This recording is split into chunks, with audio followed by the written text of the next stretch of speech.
قل اننی ہدانی ربی الی صراط مستقیم دینا قیما ملۃ ابراہیم حنیفا وما کان من المشرکین۔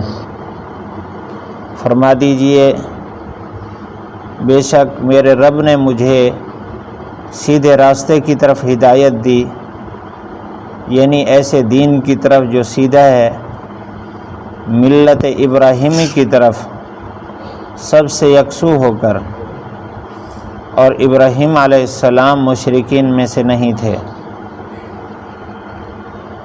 اللہ تعالیٰ نے ادیان باطلہ کا تذکرہ کر کے ان کا رد فرمایا، اور اس امت میں تفرقہ بازی سے بچنے کا حکم فرمایا، اور جو ان سارے کاموں سے بچ گیا اور وہ نیکی کرتا رہا اخلاص کے ساتھ اللہ کے نبی صلی اللہ علیہ وسلم کے طریقے پر، 10 گنا اجر ملے گا کم از کم، اور اس سے زیادہ جتنا اللہ چاہے گا بڑھائے گا۔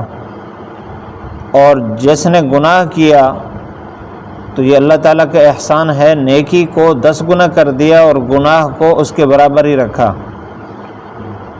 اب اس سے اگلی آیات میں آخر تک پوری صورت کا خلاصہ اور دین اسلام کی اصل بنیاد بتائی جا رہی ہے۔ ان آخری آیات میں سے پہلی آیت قل سے شروع ہو رہی ہے، تو آگے 3 دفعہ قل ہے، اس کے بعد پھر آخر میں اللہ تعالیٰ نے ایک فیصلہ بتا دیا، یوں صورت مکمل ہوتی ہے۔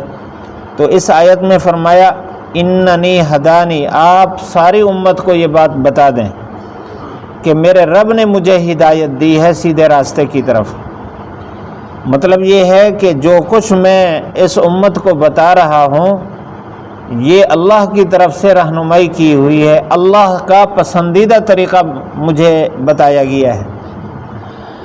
جتنے انبیاء علیہم السلام سب کی جو عقائد، سب کے عقائد ایک ہیں، گویا کہ ادیان کی جو بنیاد ہے وہ ایک ہے، توحید ہے، رسالت ہے، قیامت ہے۔ اس لیے اللہ کے نبی صلی اللہ علیہ وسلم کا ایک فرمان ہے، فرمایا نحن معشر الانبیاء ابناء علات، کہ ہم جتنے انبیاء علیہ السلام ہیں سب علاتی بھائی ہیں، اور دیننا واحد، ہمارا دین ایک ہے۔ آدم علیہ السلام سے لے کر حضور اکرم صلی اللہ علیہ وسلم تک تمام انبیاء اور رسل نے توحید کی دعوت دی اور رسالت پر ایمان کی ترغیب دی ہے اور آخرت پر یقین کی ترغیب دی ہے۔ یہ بنیادی اصول ہیں جو تمام انبیاء علیہ السلام نے بیان فرمائے۔ البتہ ہر نبی کی اس وقت کی ضرورت کے مطابق اللہ تعالیٰ نے عبادات کے طریقہ کار اور اسی طرح مسائل الگ الگ رکھے ہیں۔ کسی نبی کی شریعت میں ایک چیز ناجائز تھی اور دوسرے نبی کی شریعت میں وہ چیز جائز ہو گئی، جیسے مال غنیمت پہلے شریعتوں میں حرام تھا، اس امت میں اللہ تعالیٰ نے حلال قرار دیا ہے۔ اور بعض میں اللہ تعالیٰ نے روزے زیادہ کر دیے، 6 مہینے روزے، اور بعض میں کم کر دیے، صرف 3 دن کے روزے، اور بعض میں 10 دن کے روزے۔ ہمارے ہاں 1 مہینے کا روزہ ہے۔ اور اسی طرح پہلے امتوں میں پورے مال کا 1/4 حصہ زکوٰۃ میں ادا کرنا پڑتا تھا، اور اللہ تعالیٰ نے اس امت کے لیے آسانی فرمائی کہ 40واں حصہ، چوتھے سے 40واں حصہ جا کے لازم فرمایا ہے، وہ بھی سال کے بعد۔ تو یہ شریعتوں میں احکام بدلتے رہے ہیں حالات کے اعتبار سے، لیکن اللہ تعالیٰ نے بنیادی اصول سب کے ایک رکھے ہیں۔ اس لیے اللہ تعالیٰ نے ہر نبی کو خود رہنمائی فرمائی ہے عقائد، نظریات کی، اعمال کی مکمل۔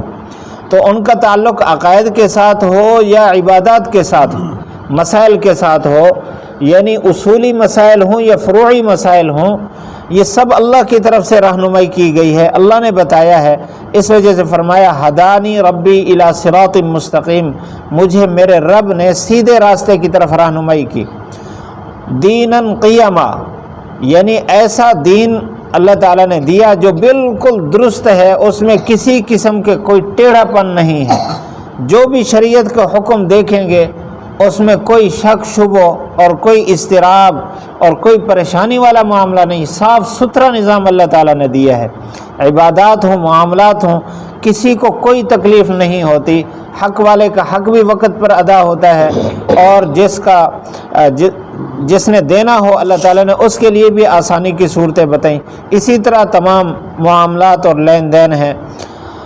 تو فرمایا دیناً قیاماً، سیدھا دین۔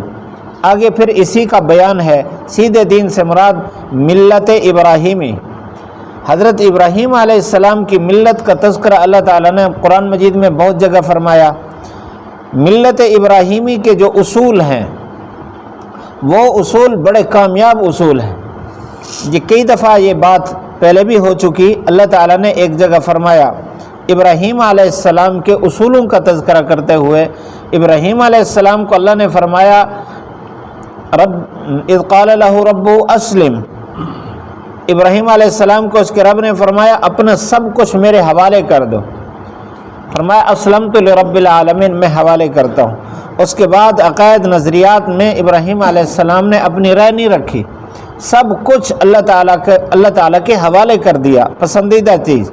تو ملت ابراہیمی کا یہ مطلب ہے کہ یہ دین قیم جو ہمارا دین اسلام ہے، یہ ابراہیم علیہ السلام کے اصولوں کے مطابق ہے، یعنی اپنا سب کچھ اللہ تعالیٰ کے حوالے کر دینا۔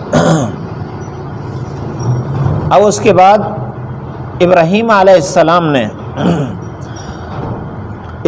السلام کے بعد جتنے بھی قومیں آئی ہیں، ابراہیم علیہ السلام کی محبت ان کے دلوں میں ڈالی گئی۔ مشرکین عرب تھے تو وہ یہ کہتے تھے کہ ہم ملت ابراہیمی پر ہیں، یہودی بھی یہی کہتے ہیں، نصرانی بھی یہی کہتے ہیں، سب یہی کہنے والے۔ تو اس لیے بھی ملت ابراہیمی کا تذکرہ فرمایا کہ سب کہتے ہو کہ ہم ملت ابراہیمی پر ہیں، تو ملت ابراہیمی یہ ہے جو دین اسلام بتا رہا ہے، تو اس کے مطابق عمل کریں۔ حنیفہ کہ ملت ابراہیمی پر عمل کرتے ہیں، حنیفہ یکسو ہو کر۔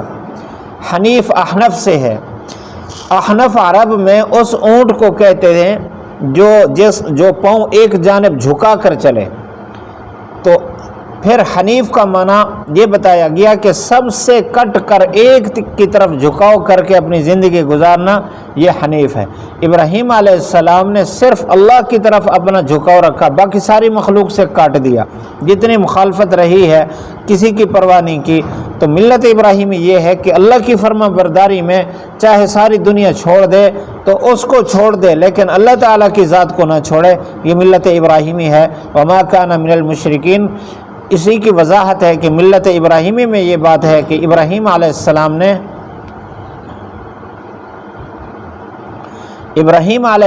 نے صرف اللہ تعالیٰ کی طرف جھکاؤ رکھا، بس اس کے بعد کسی دین کو اپنی طرف نہیں لگایا۔ وما کان من المشرکین کا مطلب ہے کہ ابراہیم علیہ السلام نے کسی طرف بھی جھکاؤ نہیں رکھا، صرف اللہ تعالیٰ کی طرف جھکاؤ رکھا۔ یہ ہے دین اسلام، ملت ابراہیمی، ہمیں اسی چیز کا حکم کیا گیا۔ تو اللہ تعالیٰ نے حضور صلی اللہ علیہ وسلم کو یہ فرمایا کہ آپ بتا دیں تاکہ امت کے دل میں یہ بات بیٹھ جائے کہ یہ جو دین ہے یہ دین اعلیٰ درجے کا ہے، اس کے مطابق زندگی گزاریں گے تو کامیابی ہے۔ اللہ تعالیٰ ہم سب کو عمل کی توفیق نصیب فرمائے۔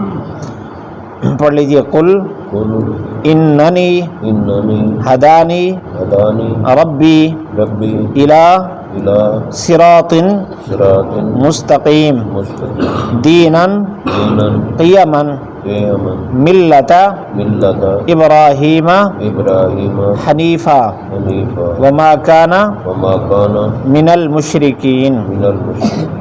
قل فرما دیجئے اننی بے شک مجھے ہدانی رہنمائی فرمائی ہے مجھ کو ربی میرے رب نے الی صراط مستقیم سیدھے راستے کی طرف دینا قیما یعنی ایسے دین کی طرف جو بالکل سیدھا ہے، ملت ابراہیم یعنی ابراہیم علیہ السلام کی ملت، حنیفہ سب سے یکسو ہو کر، وما کان من المشرکین ابراہیم علیہ السلام مشرکین میں سے نہیں تھے۔